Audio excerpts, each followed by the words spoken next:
ಬೆಳಗ್ಗೆ ಎದ್ದು ಬಂಕ್ ರೆಡಿಯಾಗಿ ನಾವು ಹೊರಟಿದ್ದು ಬೀರೇಶ್ವರ ದೇವಸ್ಥಾನಕ್ಕೆ. ಅದಕ್ಕೂ ಮುಂಚೆ ನಮ್ಮ ದೇವ್ರ ಮನೆ ಒಂದ್ಸಲ ಕೈ ಮುಕ್ಕೊಂಡು ನಾವು ನಡಿ ಅಂತ ಕರ್ಕೊಂಡು ಆಮೇಲೆ ಹೋಗಿ ನಮ್ಮ ಬುಲೆಟ್ ಕೆಂಪಿ ಹಾಕೊಂಡು ಹೋಗಿ ದೇವಸ್ಥಾನ ಹತ್ರ ಹೇಳಿದ್ದು. ಅಲ್ಲೆಲ್ಲ ಒಂದು ರೌಂಡ್ ನೋಡ್ಕೊಂಡು ಅಲ್ಲೇ ಪಾಪು ಎಲ್ಲ ಮಾತಾಡ್ಕೊಂಡು ಆಮೇಲೆ ದೇವಸ್ಥಾನ ಒಳಗಡೆ ಹೋದೋ. ಅಲ್ಲೆಲ್ಲ ಒಂದು ರೌಂಡ್ ನೋಡ್ಕೊಂಡು ಆಮೇಲೆ ನಮ್ಮಮ್ಮ ಗಣಕಡಿ ಕರ್ಪೂರಿಸಿ ಪೂಜೆ ಮಾಡ್ತಾಯಿತ್ತು.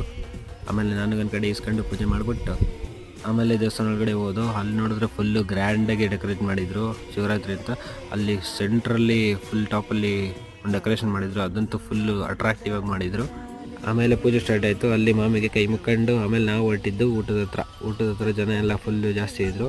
ಹಂಗೂ ಸೀಟ್ ಸಿಕ್ತು, ಕೂತ್ಕೊಂಡು ಬೂಂದಿ ಪಾಯಸ ತಿನ್ಕೊಂಡು ಅನ್ನ ಸಾಂಬಾರು ಊಟ ಮಾಡ್ಕೊಂಡು ಅಲ್ಲಿರೋ ಫ್ರೆಂಡ್ಸ್ ಎಲ್ಲರೂ ಒಂದು ವೀಡಿಯೋ ಮಾಡ್ಕೊಂಡು ಅಲ್ಲಿಂದ ಬಂದಿದ್ದ ನಮ್ಮ ಹುಡುಗರು ಮಾತಾಡ್ಸೋಕ್ಕೆ. ನಮ್ಮ ಹುಡುಗರಿಗೆ ಬೇಡ ಅಂದರು ನುಗ್ಗೆಕಾಯಿ ಎಲ್ಲ ಹಾಕ್ಸಿ ಚೆನ್ನಾಗಿ ತಿನ್ನಿಸ್ಬಿಟ್ಟು